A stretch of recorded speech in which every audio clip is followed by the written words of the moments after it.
Alright, so what is this video? At the end of all things, both Overanalyzing Korra and Overanalyzing Avatar finally done, what is this video for? Well, as I closed out the last episode of Overanalyzing Korra, I was trying to write an outro, and I thought back to how I closed out Overanalyzing Avatar. And how I did that was sort of this teary-eyed declaration about how much the show means to me and why I love it. And with Korra, I couldn't really do the same thing. I still tried to write something with meaning behind it, but every time I tried, comparing it to Airbender always ended up being a big chunk of it. So I asked myself, can you really do a Korra wrap-up statement without mentioning Airbender? Does that even make sense? Korra as a show is so intrinsically tied to Airbender in so many ways, within the show and even outside of it. I'm sure a better reviewer and a better writer could find a way to do it, but with how much I do love Airbender, I'm not that guy. Korra and Airbender exist in orbit of one another, so I felt like I needed to really take the time to compare and contrast them well. So I tried, but then that outro was going to end up being longer than the actual episode review if I kept going. So I figured, make it its own video, the final wrap-up of both Airbender and Korra, a comparison between the two, what each one does better than the other, their shortcomings, their triumphs, all in relation to each other. That's what we're gonna try and do. Also, for anyone who's just finding this video due to the title, if you're looking for a brutal takedown on Korra, just attacking it for not being Airbender, this is not the video for you. I like Airbender a lot more than Korra, but I hope I've garnered enough goodwill with the Overanalyzing Korra series that most people will realize I really try to give the show a fair shot whenever I can. I don't want this to be a video of me just saying why Airbender is better. I hope it doesn't end up sounding like that because that's not my intention. Will there be a lot of me saying why I like how Airbender handles things more in this video? Yes, definitely. But we're not just completely selling Korra down the river either. I know that negativity sells on this platform, but that's not the way I try to do things around here. I want to take an honest look at both shows in context of one another. Alright, let's begin with the world as a whole. It's a pretty sweeping concept. This is a fascinating world for many obvious reasons, like a good chunk of the population can do magical kung fu and the animals are two animals, and you know, the stuff that really jumps out at you. The stuff that can really grab the target audience's attention. But there's also really interesting culture and legend and tradition and peoples and history that keeps a viewer's attention past the glitz and glam of big fights and learning about the magic. It's like whenever you go to a new place in this world, there's gonna be something new to learn. What's this village about? Oh, they're obsessed with this fortune teller lady so much that they live their lives based around what she says. Okay, what about this one? It's a pretty normal spot, but they hold a big professional wrestling tournament once in a while. Cool, alright, and this one? Well, this one's having a cultural celebration, but forget that, check out this dope old firebending master in the woods who deserted the army. Wow, okay, what about this one? Well, that's a big city with a weird mail system, but there's a cool legend about its origin. This world feels expansive and like it's alive. It's not homogenous on any level. Even between the water tribes, there are massive differences in progression especially, but culture as well. You never know what the gang is gonna get when they roll into a new town. Is it gonna be one that borders a spirit forest and it's being attacked by a giant killer monster? Or is it gonna be a village that hates the Avatar because of some shit that happened forever ago that no one has a solid report on? New and exciting things can happen every episode because this world is new and exciting. I'm sure it won't be lost on you that all of the examples I've given are from Airbender, and it's not hard to see why. Korra takes a very different approach to its storytelling for most of the show. For giant chunks of time, full seasons sometimes, we stay in single areas, and normally I'd have no issue with that at all. A show having a place where it's set is certainly not a problem. But when you look at how Korra does it, it forgets to make those places somewhere I'm interested in seeing. Republic City is boring to me. Once you get past the flash and glamour of, wow, it's a vaguely early 1900s-ish city in the Avatar universe. What a boundary-pushing and novel idea. Whoa, what really is there anymore? They've got pro-bending. Seems like that's the only place in the world where that takes place. Okay, they've got that, but what is there? It's just a normal city. It's got cars and skyscrapers, electricity, a normal police force, a pretty modern government, stereotypical gangs. It's just normal. And in this world, just normal sort of sticks out in a pretty bad way. A location, of course, is not the selling point of a show. It can't be endlessly interesting. That doesn't make any sense. But if they knew they were going to spend entire seasons here at a time, you'd think they'd make more of an effort to make it more interesting than it is. It's like they took New York, turned the clock back 90 years, put a vaguely steampunk aesthetic on it, and just said, that'll do. It won't. This universe and the standard you've set for it is more than that'll do. Here's a good example, right? Take Ba Sing Se in Airbender. We spend an entire 6 episodes within the walls, not counting the drill or Appa's Lost Days in that count. So 6 full episodes, which is a huge amount of time to be in one place in that show, but you never get the itch of wanting the group to leave because Ba Sing Se, as a place, is interesting enough to sustain the show for those 6 episodes. It's got this tiered system to separate the classes. It's got these shadowy enforcers. The head of the city is actually an antagonist protagonist. The king is this huge fucking dork that doesn't know what's going on. Zuko and Iroh trying to lay low amongst the population. Ba Sing Se is an interesting place to be, so when the show takes place there, it's a bonus. Those 6 episodes are some of the best the show has to offer. But if those 6 episodes took place in Makapu Village with the fucking fortune teller, I'd be like, what the hell are we doing here? We already spent all the interesting stuff. Let's move on. A place like Republic City also doesn't have that depth. It stays interesting for maybe 2 or 3 episodes, but then you start to realize there really isn't anything special about this place that wasn't shouted at you as soon as you got off the boat. And I think that really kneecaps a lot of Korra's staying power in the mind of a viewer. You spend so much time there, and because you don't learn anything interesting about the place, you just assume it's not interesting, and then the show never proves you wrong. As I pointed out in the early episodes of Overanalyzing Korra, we only ever see a few key points around the city and revisit them over and over. Republic City needed to be bigger and better if it was ever going to have a chance against the world-trotting scope of Airbender. But then, if I stop and think, well, Korra does visit a few places. She visited the South Pole and the swamp and the desert and other places along the way too. This show isn't just set in Republic City, thankfully, though a lot of it still does take place there. In fact, it was a pretty obvious departure from Republic City in Season 3. The show literally stops and says, no, actually, we're going on an adventure, which sounds great. Go, Korra, you're doing it! Ah, shit, now they're just gonna sit around Metal Republic City for a bunch of episodes. Oh. But even when Korra does visit new places most of the time, it's places that are pretty mundane, or they're already places we visited before. The world feels claustrophobic. It doesn't have that feeling of what could be around the next corner, what's over the horizon. And those sorts of struggles can come with a sequel series for sure. Airbender had the advantage of being able to cash all this shit in. But the world never felt solved in Airbender, and it doesn't to me years later either. This world is still interesting to me, but I feel like Korra didn't execute on the world it was set in. And a lot of that obviously comes from, of course, as I mentioned, the decision to stay put in a lot of the seasons, but also just from how the conflicts are written and our characters' positions in the world itself. But we'll circle back around to that point. I want to get to the big point for me personally, the characters. The characters of Avatar: The Last Airbender are why Avatar: The Last Airbender is my favorite show. Does that statement naturally imply that the characters of The Legend of Korra are why The Legend of Korra is not my favorite show? I don't think so, but I can see where your logic lies in thinking that. Airbender's characters have a lot to them, not just in the,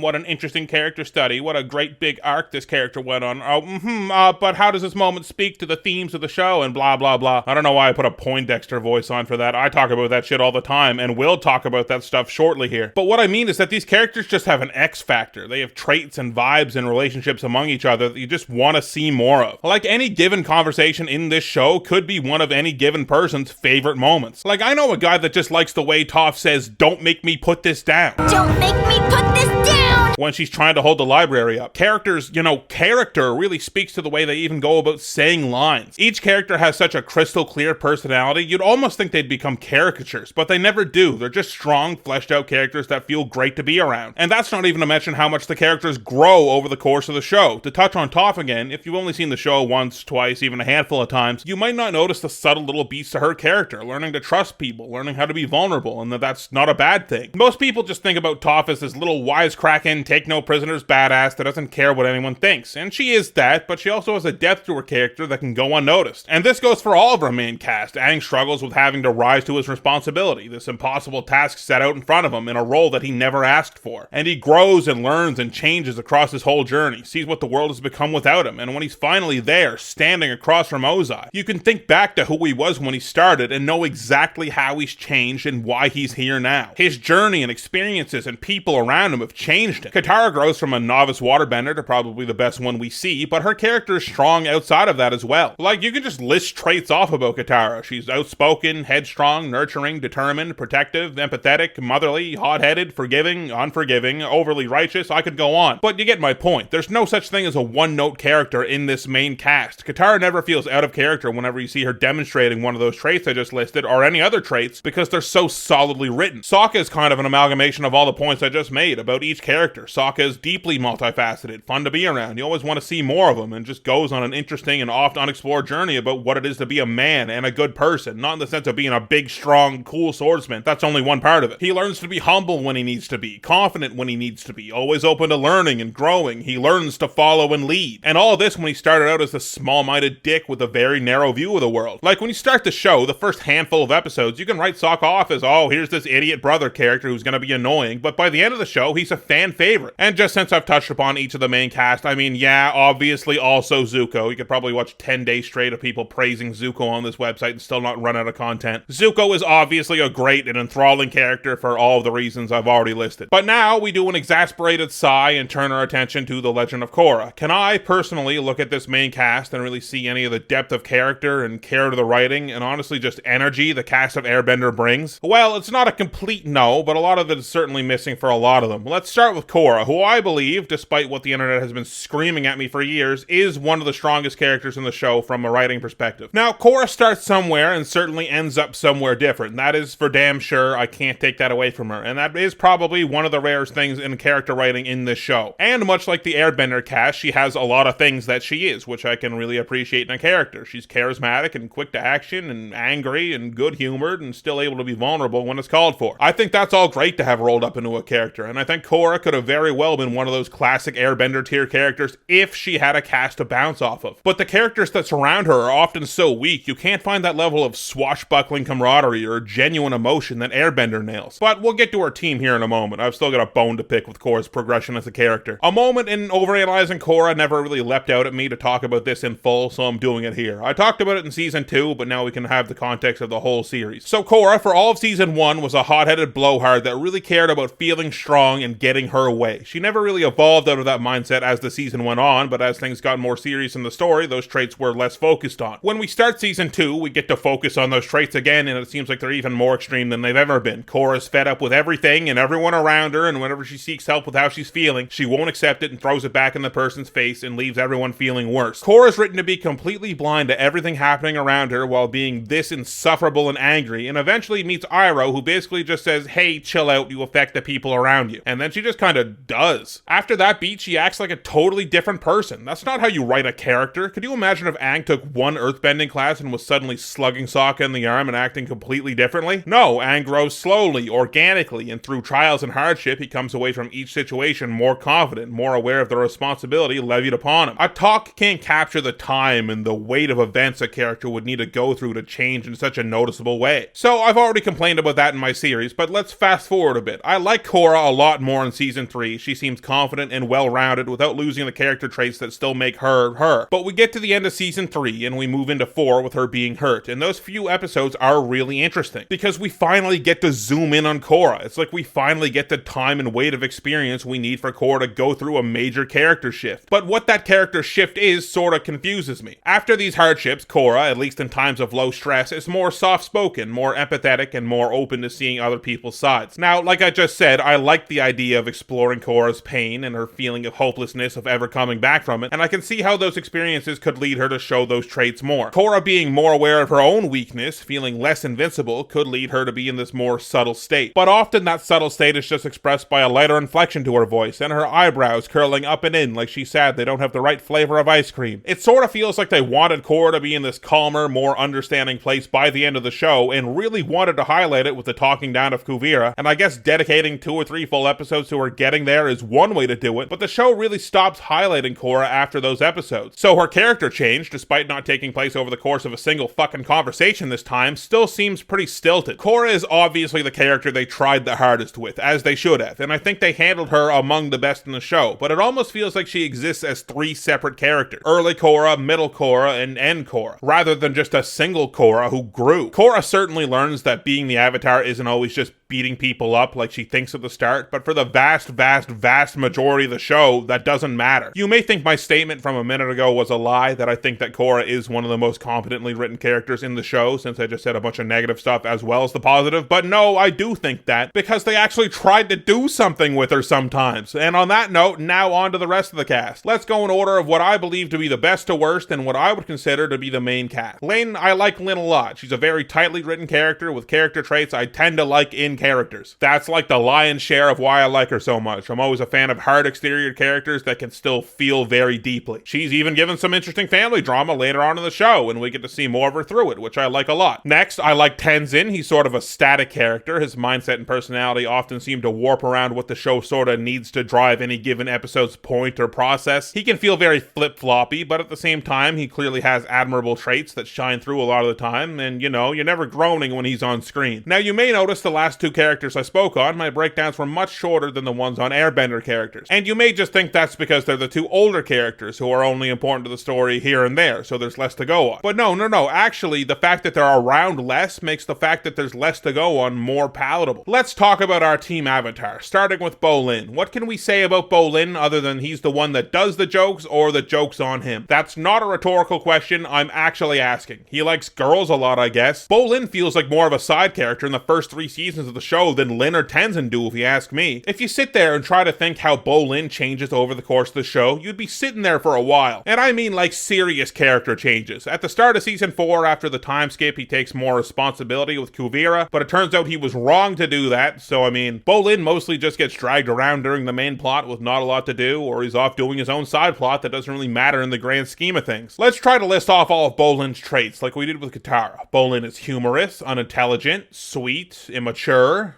And I think that about covers it without being redundant, right? Bolin is a static character with too much screen time to be a static character. He's the culmination of a writer thinking someone being the funny guy is enough to be a worthwhile character to have around. And at least in this universe, with the pace that's been set, it's not. Thinking something simple is enough, of course, leads us to the enigmatic Mako. What is there to say about Mako? And not in the sense that it's all been said before this time. What is there to say about Mako? Right? Like, he's pretty nothing. He's short-spoken, curt, awkward. Do those traits really speak to you like they're gonna be a great character in a cool, fun action cartoon? Mako, even more than Bolin, is just Mako throughout the entire show. He is utterly just how he is, and that's fucking boring. Maybe if Mako had fun, endearing traits and he was a pleasure to have in a scene rather than so understated it's like a high schooler wrote a character that was just supposed to be open quotes cool. I said this offhandedly once, Mako isn't much of a character on his own. Mako is really only a character in the context of the girls he's in a relationship with. And once that ends in season 2, it's like, whoops, Mako has nothing to do and is utterly forgettable in season 3 and has to be paired in a comedy duo with Wu in season 4 to give him literally anything to do. I ask you this, could you imagine an episode entitled Mako Alone? You know what I mean? And then there's another character, right? Oh, Asami.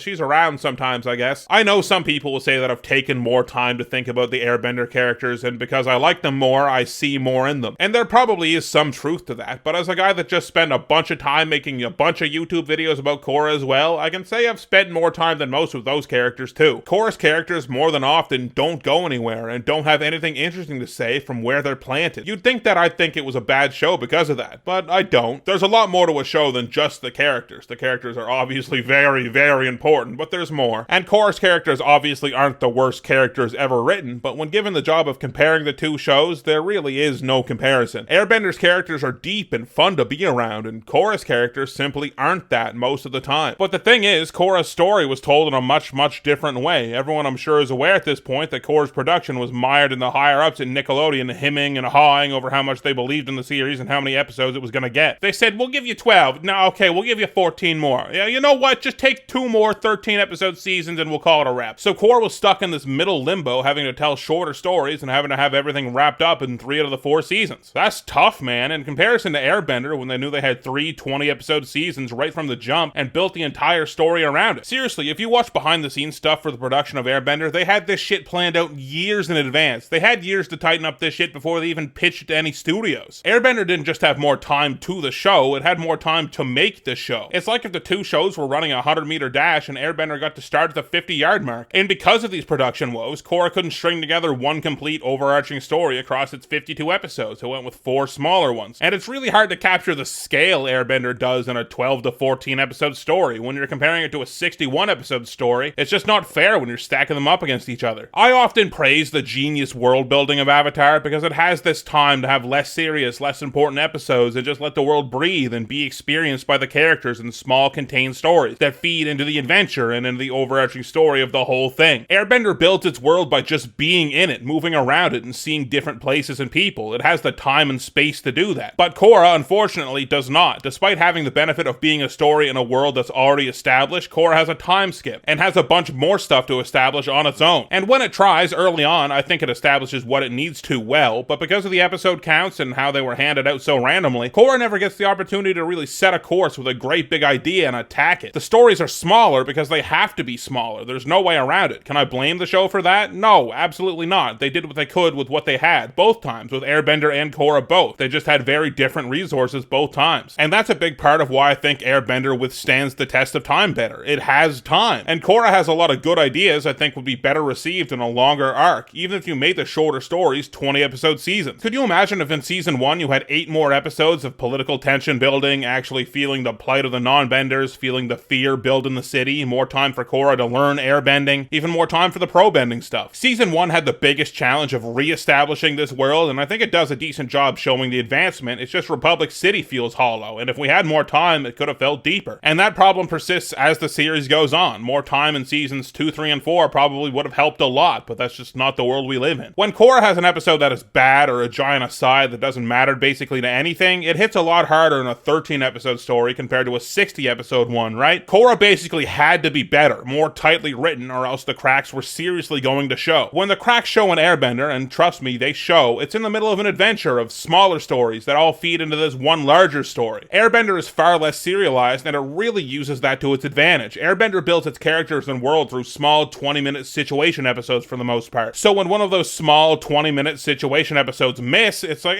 whatever, what situation are we in next? It'll probably be something good. But when Korra has a bad episode, it hits the entire season, and therefore story for the whole season really hard. The two series are just handled in two very different ways, and to me, Airbender's works a lot better. But you know, not everything in Airbender is just strictly better. Korra as a show has its own strengths for sure. Technically, most of the time, it looks pretty great. Especially in season 1 and late season 4, the show is very easy to look at. And that's not even to mention the music. While I think Airbender probably has more iconic tracks to its name, Korra luckily gets to reuse them whenever it feels. And also adds on some very solid tracks of its own. And the music has a very unique, very this show flavor to it. I don't know, can you tell I'm not much of a music guy? Also, having it aimed at an older audience, while it doesn't speak to any level of quality, definitely makes the show more accessible to older people. Like, I basically never tell anyone to watch either show, and if it comes up, I just say, hey, yeah, that show's pretty good, and that's all. But I can still tell you selling kids goofing off in a magical land is definitely harder to sell than this kind of soft, gritty 1930s political drama with also some magic kung fu in there to people that are older than 14. So as people age, Korra is more accessible than Airbender, at least at a first glance. Fights as well, most action choreography, when it's an actual real fight, I think Korra does better, and the fights are kind of a big part of the show. I praise this franchise all the time for the world and the characters and the lore and the writing and everything, making you guys think I'm some sort of intellectual. But at the end of the day, this is an action cartoon, and my idiot ape brain does love seeing cool shit happen. And Airbender stuff isn't anything to sneeze at, but I think a lot of the time Korra's choreography and shot composition and weight often feels a lot better. Sucks that Korra loses like nearly every single fight, but it's like, you know, fucking whatever. I'm of course not in love with a lot of things that Korra does to the magic system, but I mean, aside from that, when people are throwing blows, this shit is consistently pretty fucking sweet. And honestly, even though I don't think they're a crazy strong part of the show for a myriad of reasons, Korra's villains might be better too. I don't think any of them are really standout amazing villains, but I don't think Airbender really has those either. People will jump out of their seats and say Azula, no doubt, but I famously have my own issues with that character in that she feels very one note to me, and with a character that gets so much screen time and is revered so heavily, you would think there would be more to her. Azula is a very competent and likable villain. She fills a villain role very well, and I like her in that sense, but Azula feels more like a cartoon character than anyone else in the show, and that clashes to me. With how much time she has, why isn't she more than just villain? The other big one is of course Ozai, who is even less of a character and is just basically one giant obstacle to overcome, which again I don't mind. There's definitely room for that in a story like this, but that still makes him very basic. Korra's villains do have their own serious flaws, all in very interesting different ways now that I think about it, but I do think Korra's villains probably edge out Airbenders for me because they feel more cohesive to what the show is trying to accomplish with each one. Amon is this very mysterious, very threatening guy, and that's all he really has to be for what the story is trying to do. And when he stops being that, that's when the story sort of starts to fall apart. But he is that for basically the entire run. They try to get a little more cerebral with Zahir. I don't think they do it well, but the shorter stories and time frames they're working with actually works to the betterment of the villains here. The villains can't be expected to be hyper complex because we only have barely 10 episodes sometimes, so when they're just a group of really cool people with really cool abilities that have, once again, mysterious and threatening plans, there isn't much you can be mad about. Years later, I'm still not really sure what they were going for with Kuvira and how it all ended, but she still probably makes me think more than Ozai ever did. And then there's this anti-Avatar guy who's just right down here at the extreme bottom of everything, right down here under the guy with the weird your chain axe hammers. But yeah, that's actually one of the things I think neither show does spectacularly, but I'd probably give it to Korra. You want to talk about another thing neither show did all that great?